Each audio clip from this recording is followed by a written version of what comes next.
Good evening. My name is Thurman Greco, and this is the program Let's Live with Thurman Greco, coming to you from scenic downtown Woodstock, New York.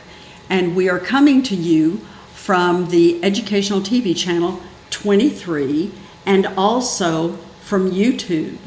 And we have a guest every week. And we have a very special guest this week. It's the first time that you've ever been on our show.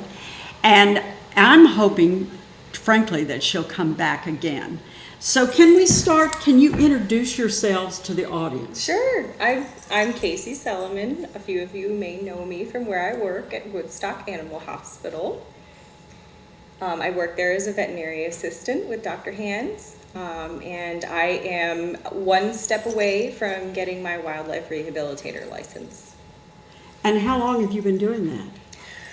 Oh, I've been working as a veterinary assistant or technician for about 4.5 years. But in Florida, I did a lot of wildlife rehabilitation. And then in New York, the laws are a bit different. So I am now, like I said, one step away from getting my license. You're starting all over again. Yes. Well, yes. you know, that's true in all of the helper professions. I know that when I came to New York, I looked into, I had to get all re-licensed. And there were several licenses that I just said, you know, I don't need that one. Mm-hmm. And it's true when you go to whatever state you go to, you run across that. Absolutely. So when you get ready to get an animal rehabilitator license, what does that involve? So it involves a test. It's about a 3-hour test that you take online. They offer it once a year. Typically, I believe there may be a fee, but this year there was not a fee. So I just took the test recently and passed the test, and I just need to send my paperwork in. So I'm just waiting for a letter of recommendation from a special person, and then I will hopefully get my license. They also do require an interview, so I will be interviewing with a member of the DEC, and I will... What does DEC stand for? The Department of Environmental Conservation. Okay. So that's the New York DEC. Okay. Now, will that be in person? Will it be on the phone? Will it be texted? How will that be? Do you know? That's a good question. I think it's in person. But with COVID and everything, it may be on the phone. They may not have changed that yet. Do you know how many people apply each year? I don't. I actually don't know how many people apply each year. However, I do know that there is a scarcity of wildlife rehabilitators, especially in the area. I have several phone numbers at work to call, but you know, typically we get their voicemail, and a lot of the times it's an emergency situation. And you get voicemail. And we get voicemail a lot, but they are so busy, just like every animal professional. I'm sure they're. So when you get your license, you'll be welcomed into the fold, yep. Then, because they need your services. Exactly. They will put my phone number on their website. And I will be able to distribute my phone number as a wildlife rehabilitator. Now, there's actually, I believe, 3 or 4 different steps of wildlife rehabilitation. The one I have is just a level 1. So what that involves is non-rabies vector, which are raccoons, foxes, things like that, bats, animals that are most likely to be a vector of rabies. And then the largest animals, which are deer and bear. So for example, if somebody has a squirrel or a rabbit or a bird, I would be the one that they would call. And I believe I am still able to transport animals to other wildlife rehabilitators, but the rabies vectors I would not be able to take in myself. Okay, so what's the second step? The second step would be a rabies vector license. I believe that requires you to get your rabies vaccination. So you would be vaccinated against rabies just in case that an animal were to bite you. You know, for when it comes to rehabilitating and rescuing things like raccoons and bats, if they bite you, it can turn out pretty poorly for them unless the person that it bit went immediately and got their rabies vaccinations. There is a quarantine period for all of these animals as well. And the test for rabies is not simply a blood test. It's unfortunately the death of the animal. So thankfully, a lot of good people will just go get the vaccination if they're kind-hearted enough to try to save a raccoon or a fox or something like that. Where do you get a rabies vaccination? That's a great question. I'm sure the DEC would be able to answer that question. It's not really your normal vaccination that you just get at your primary care physician, I'm sure. So that would be a question for the DEC. They probably offer it. Is it something that goes in the arm or? Yep. Finally, the rabies vaccination does go in the shoulder. Back in the day, it was actually a course of several vaccinations in the stomach. Yes, in the fatty tissue of the abdomen. Yes, exactly. Which, right. Oof, I can't imagine. Yeah. Well, I understand that people who receive injections in the abdomen, they're not that painful. I had no idea though. That's hard to believe. I can imagine it would be very painful. Yeah, I would too. Diabetics take their little, the whatevers, and so there's That's not true. that much pain. That's what I have heard. Okay. But so that's step 2. Now, what is step 3? Do you know? Step 3 is a more large species license, such as deer and bear. So if someone were to find a abandoned bear cub, a bear cub's been around their house for a while, they haven't seen the mom, it hasn't moved, it's becoming thin and dehydrated, that would be something that I'd be able to do at that time, would be to bring the bear back home and be able to treat it myself and release it into the wild. All of the animals that I am currently going to be licensed for will be returned to the wild. So for example, if I had a possum that was a little ill, I would rehabilitate it back to health and then it would return to the wild. Typically, if possible, back to where it was found, which is ideal. What are the chances of it going to your farm? Well, that's where I live. So if I were to get an animal to rehabilitate, it would be pretty high that it would go back to my farm, unless it's something that I would be able to do, in the field. Certain things, recently I had a call that I was able to do, because I wasn't actually rehabilitating this animal. There was a person in Woodstock that gave me a call about a baby deer that had fallen into their pond. And she sent me a video of it, and this poor deer is going in circles, and it was a baby fawn. So obviously it was in extreme distress, and even though it was still quite warm out, it was very cold, and so I went and I removed the baby from the pond, and I got the number of the people that were there. They were just Airbnb-ing at that property at the time. And then I placed the fawn in a safe spot where it would be less likely to be seen by predators. It was in a nice bush, under the bush. And the owner of the house said that the mother was around and he'd seen that baby with the mother recently. So I gave him my number and I told him to call me if the mother did not return by the next day. Thankfully, they did call me the next day, and the mom had come and gotten the baby. So they were all set. And I did also mention to the homeowner at the time that a wooden ramp in things like a pond or a pool that have high sides that don't have like a staircase or a way to get out, just a discreet ramp for animals that fall into ponds and pools, because it happens every day. It happens all the time. Especially if little guys like squirrels, frogs, mice fall into pools and they're unable to get out. So just a ramp, or sometimes there's actually for sale, there's little buoy kind of things that have a ramp on them, and they'll be able to kind of hop up there, relax, and then be able to get out of the pool themselves. So installing something like that, if you have a body of water that doesn't have stairs, is a necessity for these animals. So this animal was caught in this pond, and the people who were renting the Airbnb house contacted you. At Woodstock Animal Hospital. So what they were doing is they were calling around to the vets. Exactly. Yep. They had called around to all of the rehabilitators that had their numbers available to the public, And then, as a last resort, they called around to the closest vet, which happened to be us. And I was there, and it was about 5 minutes before we closed, and I was like, Okay. I'll be right I'll do there. So that's that. Then you do section 3. Then what? Now, how many levels are there? I believe just 3. Just 3. Yeah, of rehabilitator licenses. But you are not yet authorized to deal with bears. Nope, that would be the 3rd one. That's the 3rd one. Yep. Actually, it also includes moose, which are not just as common as bear and deer, especially in this area, but it does include moose. Do we have moose in New York? Scarcely, but yes, we do.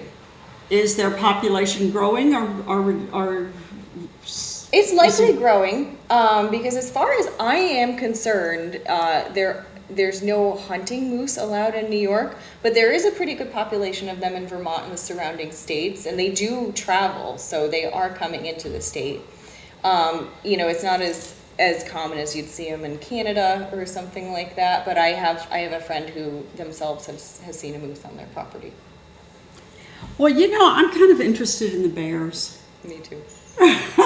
Because first of all, I've heard a couple of stories where people have, and I don't know whether they're true or not, seen a bear. They'd been new to the area. They were frightened by the bear. They called the police, and the police came and shot the bear. Is that real? That does happen. That does happen. Absolutely. So if somebody calls the police and says, there's a bear in my yard, the policeman will come and shoot the bear no matter what? No, not. How does that go? So they will dispatch the bear if it's known to be a nuisance bear in the area. Certain times, a lot of the times bears can be easily recognized by their size or their gender, if they have babies, things like that. So if it's known to be a nuisance bear that has caused issues such as breaking into people's houses, charging people, charging pets, things like that, if that becomes a common thing for a particular bear, they will dispatch the bear. Unfortunately, a lot of new people to the area are also very interested in bears, and I understand they're beautiful, beautiful animals, and I love them myself, but there's a problem with feeding them, and there's a problem with not disposing of your garbage properly, which is difficult, and especially if somebody's new to the area and they don't know about this threat, they just put their garbage out on the street, which most people do, and almost 100% of the time a bear will get into that garbage. So that draws bears into the area. We have our scent all over that garbage, as well as the food. So they are starting to associate our scent with good food. And so occasionally, the more a bear does that, the more comfortable they get around human beings, and the more they will be liable to approach or try to break into somebody's house, which they do. They break into cars. They're extremely intelligent animals. They will open your car door and destroy your car, unfortunately. I have a client at the clinic that had a bear in her kitchen just a little while ago. So what did she do? I believe she chased the bear out of her house. Really? But it's not the first time that it happened, according to her. I believe it's happened more than once. But she's doing everything she can to keep that from happening again. She's concerned about her dog, obviously, and her family. So I'm not quite sure exactly what she did, but in a case like that, relocating or dispatching the bear would unfortunately probably be the best choice. And a big problem is with relocating bears, they don't do very well being relocated. They have a set territory. They know where they live. Bears follow the same path every day. And if they relocate them, they get very discombobulated. They don't know where the food is. And they will usually, especially a nuisance bear, will usually go to the closest house. And, unfortunately, out in the wilderness, the people that live out there, they'll dispatch the bears themselves, and a reasonable person will call the DEC afterwards and be like, this is a nuisance bear, this is what happened, come take it. Oh, so how disgusting. It certainly is, but You see a lot of signs on the roads in this area that talk about fawns. Yes. But you don't see any signs that talk about cubs. We have on Tannery Brook, I don't know if we still got her. I haven't seen her in maybe a week. I've heard of her. A gorgeous female with 3 cubs. I found her outside my kitchen, and I have 2 trash cans that have been barricaded with everything that you can buy on Amazon. Mm-hmm. And they went through that like nothing. Yeah. I mean, it was like they were wearing the bells. They're I mean, so smart. no. She was so cute. She had the 3 bears, and she had them about 6 feet away from each other. And she had gone into each of the cans, and because I have small cans, small bags, because I can't lift weight. So she had distributed the bags to the cubs. Yep. So that each cub had a certain number of bags. Yep. It was like lunchtime. This is your share, your share, your share. They each sat where she had them, and they ate the food, and they cleaned their little plate. They cleaned every bag. Oh. Every bag was empty. Everything was empty. Every container was empty, and the debris was left in a pile. And then they went down into Tannery Brook and walked away. It was so cute. I could not get upset. And then we went out and we cleaned up the mess and put it back in the bags. And since then, I have not put my trash outside. Yeah. Yeah, you learned. Yeah, and I keep the kitchen door locked. Yeah. So, unfortunately, it is as I've never actually looked up the price, but as far as I've heard from other people, it's extremely expensive. But they do offer bear-proof cans at like Waste Management, and you can purchase one of those cans, and they really are bear-proof. I have a friend, a client actually, that I work for at her house, and she uses them. And I can't even get them open, but they have a really special, very clever lock mechanism on the top, and they're made of extra thick plastic. So even the strongest bear is not going to be able to chew through that, especially the slick surface of the garbage can itself. But unfortunately, they're very expensive, as far as I've heard. I've never heard of that. One thing I have heard, and I don't know whether it's real or not, is that a bear will push a door in, but will not pull it out. Oh, they will. They'll pull it out? Oh, yeah. There's a lot of videos out there of bears having their one paw on the side of the car and the other paw opening the door and going right in. They absolutely would. A doorknob? Maybe not. I could see them working at it and getting it to work through damage or just, constantly working at it. But a doorknob, a bear is not going to be able to grab and twist. If they were biting it enough and they happened to turn their head and it happened to swing out, maybe. But I think a doorknob is probably your best bet to have as your outside door. I have several outside doors. They have doorknobs. You turn the doorknob and you pull.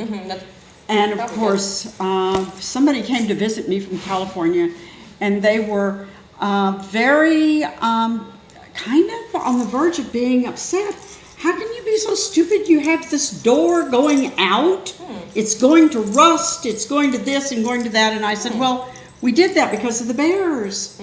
Oh, well, okay. But she could get in the house if she wanted to. And she is so adorable. And her coat is so gorgeous. Oh, they're so shiny. They are very plush. What is happening? What is happening to the wildlife in our area? It's really sad. And, another thing is people, like I said, people will feed these animals, and it seems very innocent, feeding a deer. You think that you're... Oh, I don't feed, I don't. Yeah. I don't. Yeah. But then these deer... But you can buy the deer food at the house. You can buy it at the stores. Yeah, I know. That's for really nasty hunters. That's not for the deer, really. That's for nasty hunters that don't like to follow the law. It Oh, shouldn't really? be, absolutely. It shouldn't be legal to sell. It shouldn't, but it is somehow, because it's not legal to bait them, but it's legal to purchase the bait, which is mind-blowing to me. It's very, very not legal. However, they come to your bird feeders, really anything that, like, they'll even eat dog food if you have it outside. But a lot of deer, when they do that, they're less skittish, which is not necessarily a good thing to be a prey animal that's not skittish. Right. And they're more used to people, so they wind up in the road a lot more often. And then a lot of deer, well, if you're lucky, a deer will jump out of the way. Some of these deer just meander. There's several right at the beginning of Wittenberg that I see every single day, right next to somebody bringing their garbage out, and they're just so accustomed to people that they couldn't care less, and it does put a danger on them. And another thing that people don't really think of is a lot of the times you're driving along, eating an apple, Right. and you toss the core. That's right next to the road. And then if people continue to do that, which I'm sure doesn't happen super often, but it happens often enough. Every day. Yeah, that if there's food on the side of the road, They're going to eat that's it. where the animals are going to be. So they're wandering the side of the road looking for food that's been tossed out, and they're putting themselves in danger. Because a lot of deer will run the wrong way.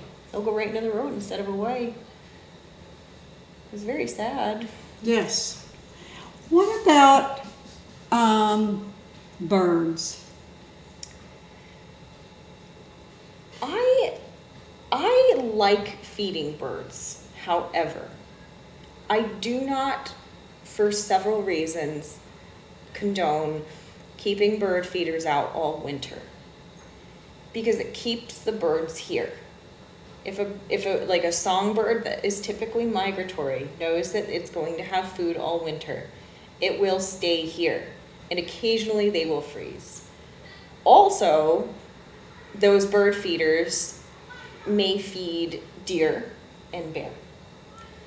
And unfortunately, deer go through a process in the wintertime that really slows down and creates efficiency in their metabolism. So they eat bark. They eat anything that they can find in the wintertime. Having that amount of calories can be detrimental to their system. While their system is that efficient, it can really cause huge gastrointestinal upset. And in turn, if everything's flying through them due to the gastrointestinal upset, they could pass away. Because everything's just going right through them. So it's best if you just leave them alone. Yes. Yep. I would probably pick the bird feeders up no later than mid-October, maybe even the beginning of November. You can also just kind of wean them off of it. If you're feeding something like chipmunks and squirrels, they hibernate. That's fine. You can do that.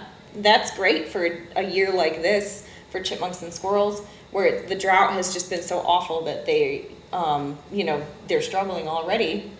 So feeding chipmunks and squirrels is great for them. That's one of the species that if you've got them and they love you, go ahead. But they might walk into your house at some point, Yeah. And you don't really want a squirrel or a chipmunk in your wall. I have a friend that is currently battling a chipmunk in her wall. Oh, yeah, and chipmunks can be destructive. Very, very much so. Not intentionally, but they can be destructive. They are rodents as well, so they can carry disease. Yeah. Well, the reason I brought up the subject of birds, it just seems to me that caring for a chipmunk or a bunny rabbit or something is so different from caring for birds.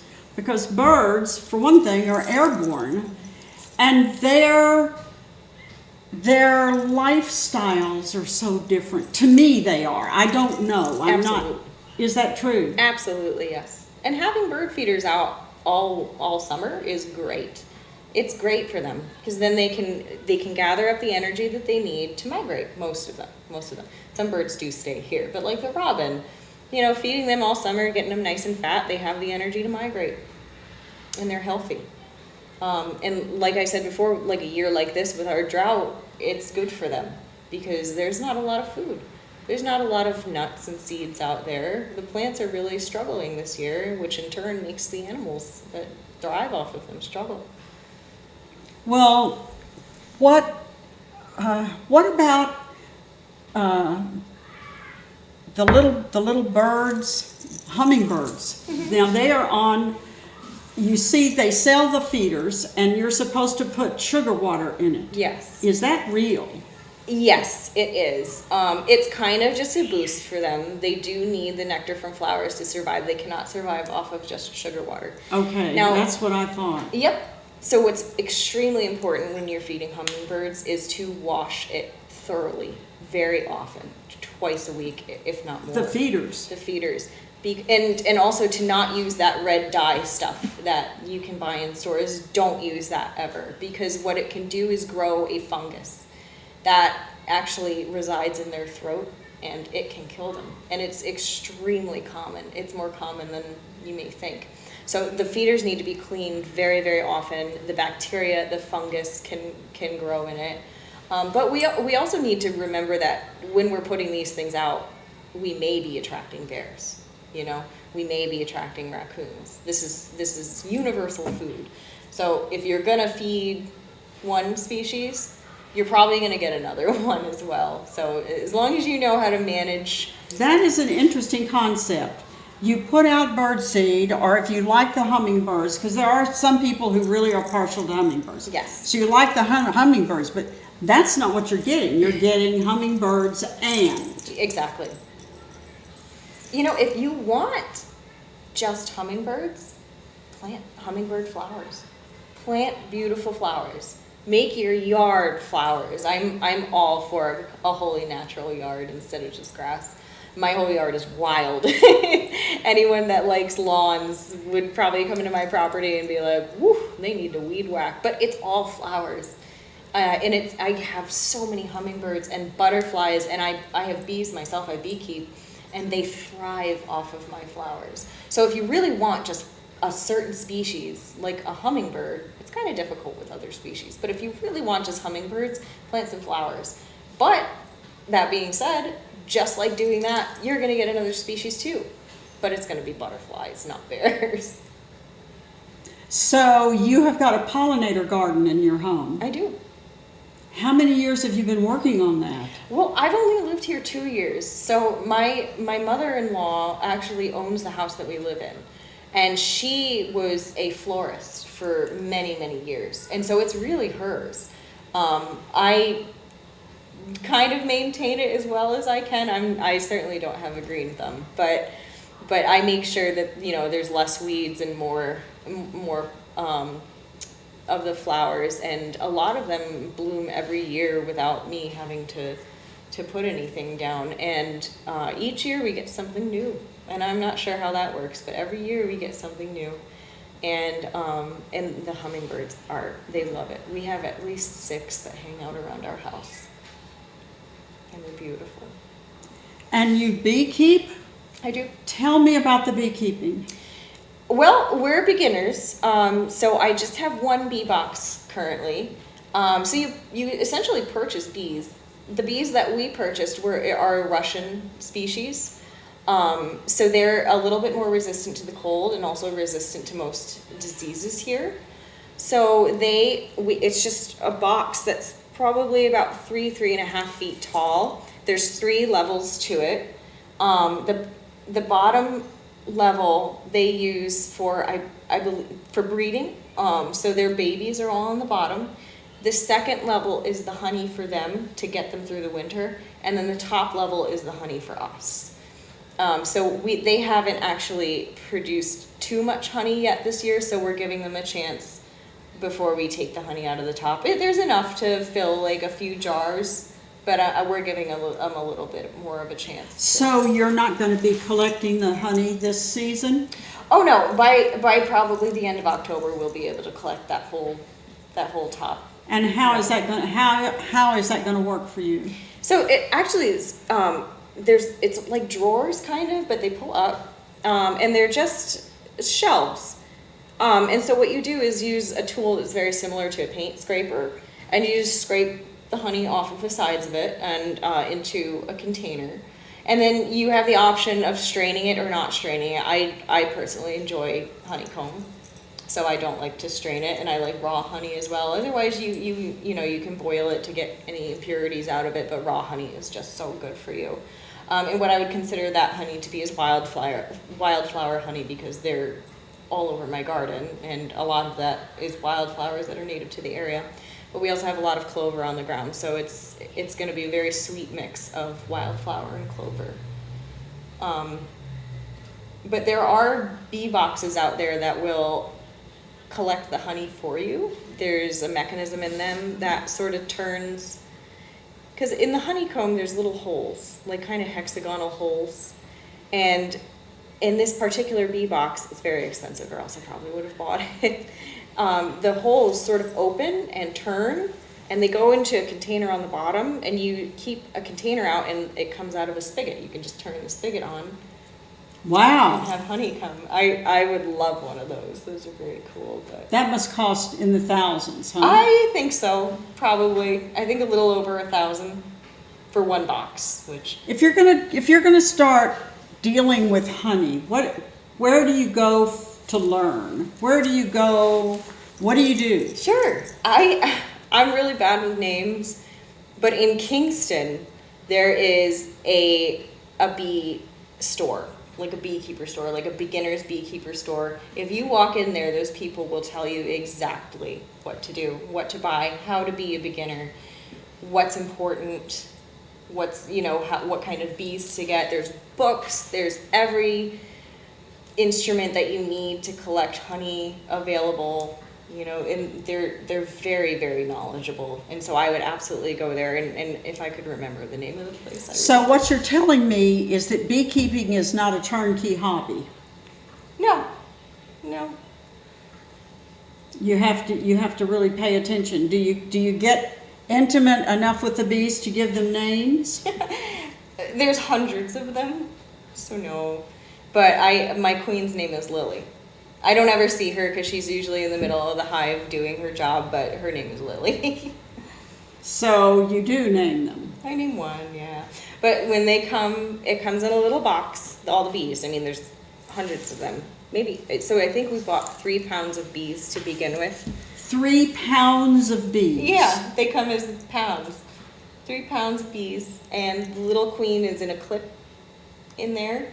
And really all you do is you have your empty bee box, you put the queen in the bee box, and they all just go in. Wherever the queen goes, they go. So that's a really good thing if, you know, somebody calls about a honeybee nest that's in their house or on their porch or somewhere that's dangerous for their family. If you can, well, obviously I don't condone anyone just out of the blue digging through a beehive to see, but if whoever is going to remove that hive safely for the bees, to, you know, conserve them, if they can find the queen, if they can get her where they want her, where they want the bees to go, they just put her in a little gentle clip, like it looks kind of like a hair clip, and they put her wherever they want the bees to go, and they all follow. It's beautiful to see. They march like a band right into it. Really? Mm-hmm. And They're like soldiers, really. And how long does a bee live? Oh, you know, that's a good question. I actually don't know the answer to that. I really don't. It's more than a year, though. I believe so. I believe it is more than a year. But unfortunately, the males that breed die after breeding, so they don't live very long. But the females, the workers, live much longer. So the bees are dead in the box? The male bees that are the breeding bees, they're dead in the box? They don't breed in the box. The queen actually flies out and they breed in the middle of the air. And they usually Wow. just kind of drop out of the air after they breed with the female. The bees are usually more of like the soldiers of the hive, and the females are the ones that go get the pollen. Really? Typically, yes. So when you have a pollinator garden and you see all these bees, You're looking at a female. Most of them. The ones that are like flying around the hive are typically the male workers. But the ones that are going to get the pollen are usually sterile females, because the queen is the only one permitted to breed. So you have in the bee box, you have the queen, Mhm. and then you have males and you have sterile females. Yes. I absolutely had no idea. Another cool thing is the queen will lay very, very special pods. They're like a white kind of pod. It looks quite different than the general larvae, and they are queens. She chooses who is going to be her successor. So she specifically lays queens for the hive. Oh, that's interesting. So when you get into beekeeping, you go into a whole other world. Oh yeah, yeah. Yep, absolutely. And it's once you get into it, you fall in love. I mean, these are so important. And believe it or not, they're actually not native to North America. Really? Yeah, they're not native to here. But they've become the most important pollinator that we have. Before we had bees in North America, what did we have for pollinators? Butterflies, believe it or not, wasps are also pollinators. But hummingbirds are also pollinators. There's a lot of bugs out there that are pollinators, but I mean, when I say bees, I mean honeybees. We have our own types of bees, like bumblebees, the big fat carpenter bees. Those are pollinators as well. So we have our own set of pollinators, but honeybees were brought over here, and I'm not exactly sure where they were from originally, but they are not native. Like ours are from Russia. So something that I'm kind of a feeling that I'm getting, an impression I'm getting, is that if you are a wild animal rehabilitator, you have to get very intimately involved with every animal that you rehabilitate. Yeah. You know, a big goal of rehabilitation is to make sure that what you're doing does not associate humans with good things. Obviously, we're not going to traumatize the animals, but just, you know, feeding them by hand, holding them, snuggling them, petting them is a no-go, unfortunately. As much as you'd like to, as much as I would like to, it's just not something that I should do. Especially if I get a baby that needs to be rehabilitated. You know, while during the bottle feeding process, there is no choice but to have that intimacy with the baby. But as they grow, distancing yourself from them is extremely important so that they don't rely on humans when they are out into the wild. And a lot of those times it's a lot easier to do those things when you have more than one, so they can rely on each other. So for example, if you have a beaver, it would be ideal to have 2 beavers so that you are not the star of that beaver's world essentially while you're bottle feeding the baby. So they are actually they require mothering for a lot longer than most mammals. But you know, you do have to distance yourself from it, even though you want to snuggle. So rehabilitation is very, very different from having a pet. Yes. And it's very, very different from healing a pet. Yeah. Or healing, it's a different approach totally. Absolutely. How is that taught?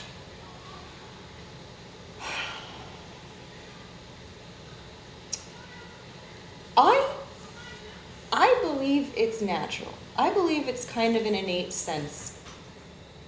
You know, there are people out there that are animal lovers, and then there's people out there that are animal handlers. Now, you can be an animal lover and still handle animals, and you can be an animal handler and still love animals. But the animal handlers are the ones that are able to distance themselves. They're the ones that are able to not form that bond that would be unbreakable. And then animal lovers are the ones that it would probably be impossible for them to become an animal rehabilitator because they would be forming bonds with these animals. It's just not something that I can imagine teaching.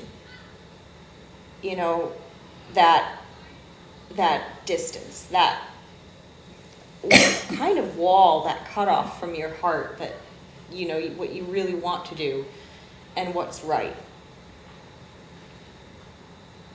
It really just you're sort of just born with it, that ability. So an animal rehabilitator walks into that career field with a certain personality focus. I believe that, yeah, I do.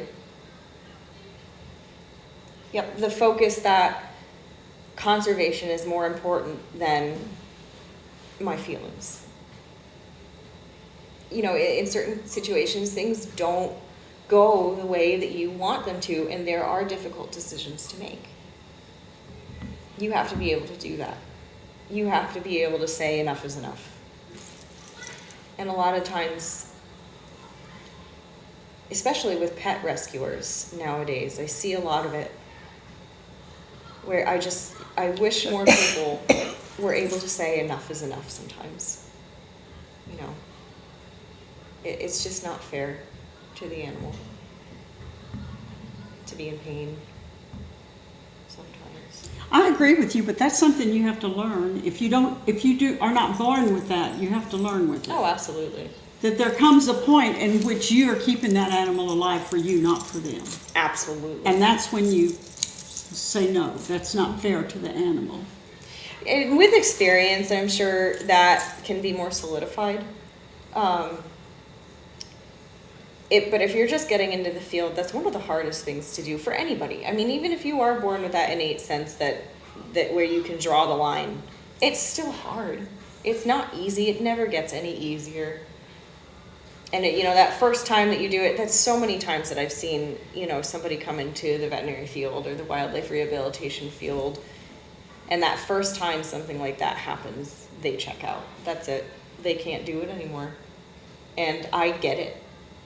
It can be extremely, extremely hard sometimes. And as a wildlife rehabilitator, because in the veterinary field, the vet makes those decisions, as well as the humans, as well as their owners. But if you're a wildlife rehabilitator, you need to make that decision sometimes, and it's never going to be pretty. No. So it's definitely the hardest part.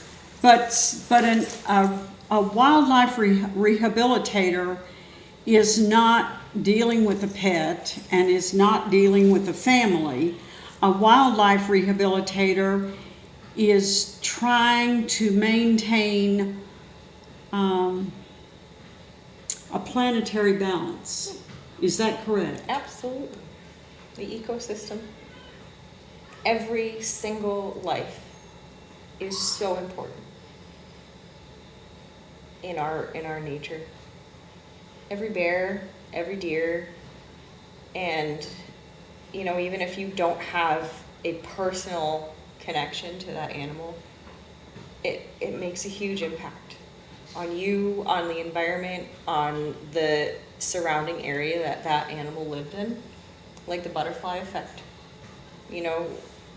One animal passes away, and that's generations that are gone. So you were doing this in Florida before you came up here? Yeah, but it was more with exotics. But That was where I was going to. So you're looking at crocodiles and Yep. Alligators, really. Yeah. and snakes. Yep. I own 5 snakes. You own 5 actually. snakes. Yeah. Yeah, I do. I love snakes. I really do. What is the attraction of snakes? Gosh, that's a good question. I personally think that they are beautiful. I think that they have the most gorgeous prehistoric faces. Their skin is iridescent. Right after they shed, they glow in the sunlight. They become rainbows in the sunlight. they're just awesome. They're just so cool. You know, a legless animal swallowing their food whole. they're just cool. And I feel like I can respect them, but it's just, you know, that's one of those situations where it's hard for animal lovers, because snakes and reptiles absolutely do not have the emotional spectrum that mammals do. They can associate things. So for example, if you pick your snake up out of the tank and you're warm, so they associate you picking them up out of the tank with you being warm, and a lot of people will mistake that for love, but it's not. It's simply association for a good feeling. But they don't have an emotional spectrum like people and pets do. But they're just so fascinating to me. I truly love them. And when I lived in Florida, I sort of cared for a large amount of sort of zoo animals, and many of them were rescues. And I would bring them around with me to colleges, schools, churches, birthday parties, and I would do little shows with them.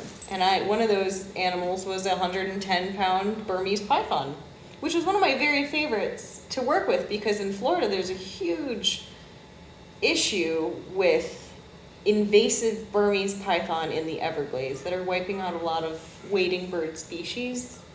Other animals, they become extremely big. They can get, Banana, the snake, was, I think, 11 feet long, but they can get easily 18, especially a female. An 18-foot snake can eat a dog, you know? And they are the apex predator in the ecosystem. They are eating alligators. So bringing this Burmese python around, I was able to show people there are snakes like this in the Everglades. This is what you're going to get if you purchase a Burmese python at the pet store because you think it's cute and like it's small and pretty. This is what you're going to get. This 11-foot snake that could be bigger if it's a female. So that was a great one that I really enjoyed taking around. He was a sweetheart. He was very gentle, and he really liked my warmth. So we hung out a lot. But most of the animals that I would take to these shows, most of them were not like native animals. You know, most of them were exotics, like fun animals for kids, but I would be able to teach everybody a little bit about each pet or each animal that we had. And you have snakes at home now? I do, yes. Mm-hmm. 5. And what is, for me, I have, not that I think about it very much, but I've read some articles that lead me to believe that Florida is overrun with people who are raising animals that when they become too big, they release. Yep. Okay? Yeah. So I'm not all that far wrong. Not at all. I mean, the amount of species that are invasive in Florida is beyond comprehension. The iguanas that you see in Florida, the green iguanas, the big green lizards you see in the tree, not native. They're not native. There's several other large lizard species, large and medium lizard species that are not native, like tegus, which can be extremely aggressive. Monitors, which get very, very big. The smaller species like the African agama, which are beautiful, but they're, eating the native little lizards and other smaller native animals. So these animals come into Florida illegally? No, they're legal. Oh, they're legal.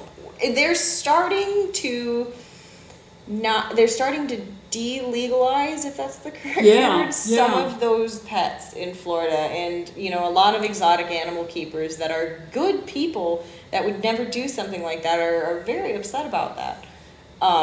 Because, they've been breeding and selling these animals for years responsibly, making sure that they go to homes that are going to keep them.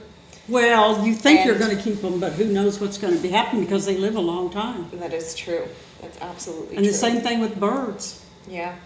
You know, you buy yourself a small bird and it's going to live 150 years, I know. and you know, you're 50. You know, what's going to happen to the bird? You know, speaking of invasive species and birds, do you know what a starling is? They're very common around here. They're a little black bird. They usually have an orange beak, and they have little white speckles all over them. Okay. They're the ones that fly in huge groups in the sky. They are nationwide at this time.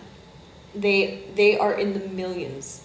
And every single starling in the United States of America started from 100 birds that were released in Central Park, New York City, by a Shakespearean group of people that were Shakespearean fanatics. Because I guess Shakespeare has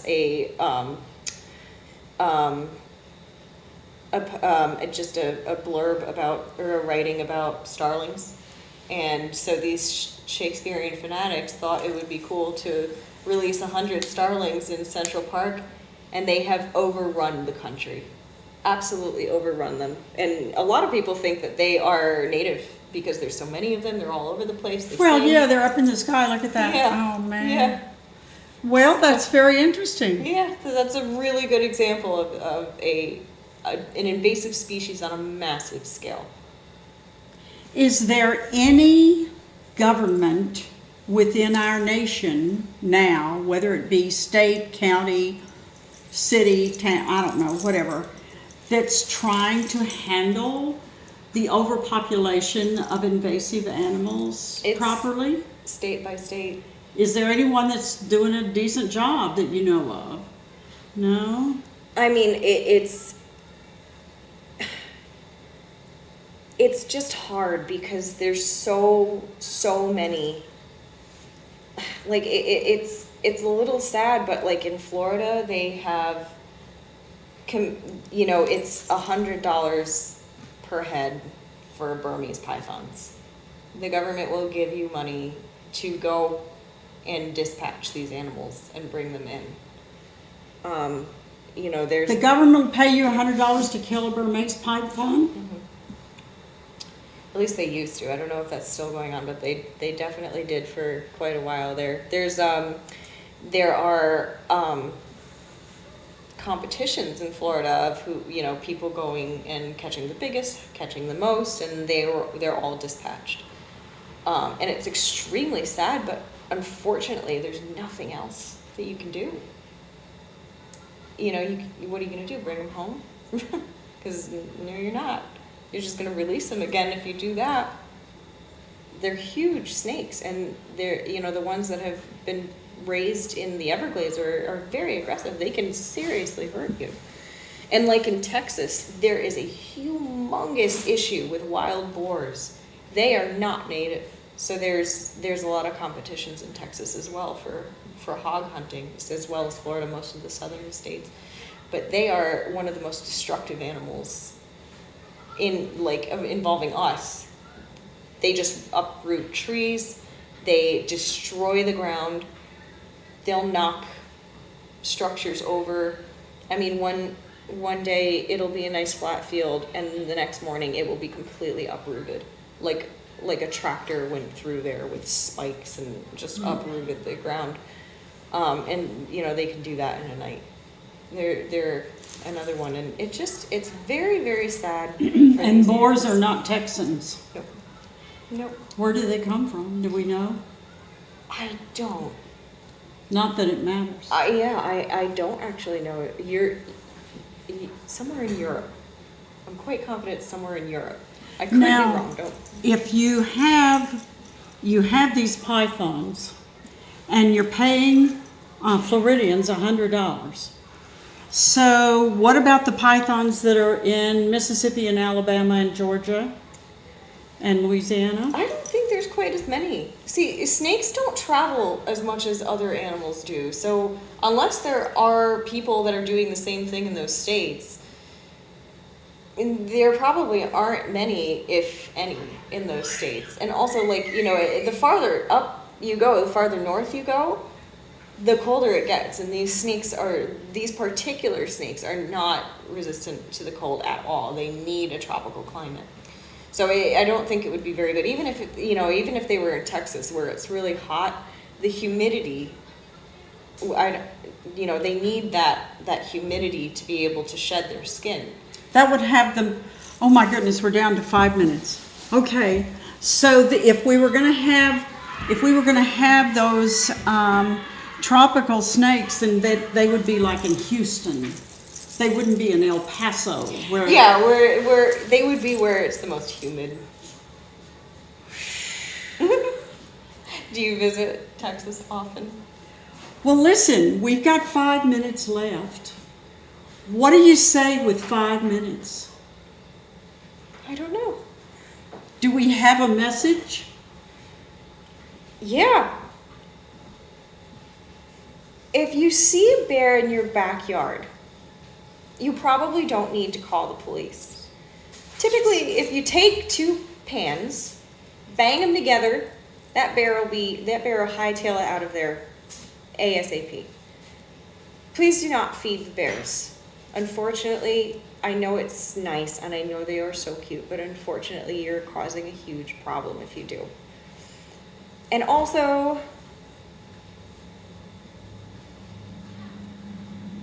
I don't know, just care for your What about local deer? wildlife. What about deer? Watch out for deer on the road. Yes, absolutely. Yeah, be careful. Be very careful. Because this is their turf. It is, and the rut is about to start, and some can get aggressive during the rut. That's the deer breeding season. But this is, we think of Ulster County as our home. It's their home. They were here first. They were here first. We need and to we learn. just came charging through. And so we need to realize, if we have come from other places, that they were here first. This is their home too. And it is their home too. Yeah. Listen, I want to thank you so much for coming. Absolutely. Can we get you back sometime? Absolutely. Great. That's wonderful. Hopefully I'll have my license by then. If somebody needs to contact a wildlife person, what do they do? You can probably look up online of local wildlife rehabilitators, or you can call your local vet, because a lot of the times they do have numbers there. We have a whole list of numbers right at our desk for when people call, because we do get calls all the time. So that is another option. You absolutely can call your vet. Do not show up to your vet with an injured animal, because 99% of the time they are not licensed to treat that animal, and they will send you elsewhere. But otherwise, feel free to give them a call for some numbers. Okay. Yeah. Well, thank you so much for coming, and thank you so much for Ellen. This is great. Thank you so much. And we look forward to having you come back and for seeing this program on YouTube and for future programs in Woodstock. Bye-bye.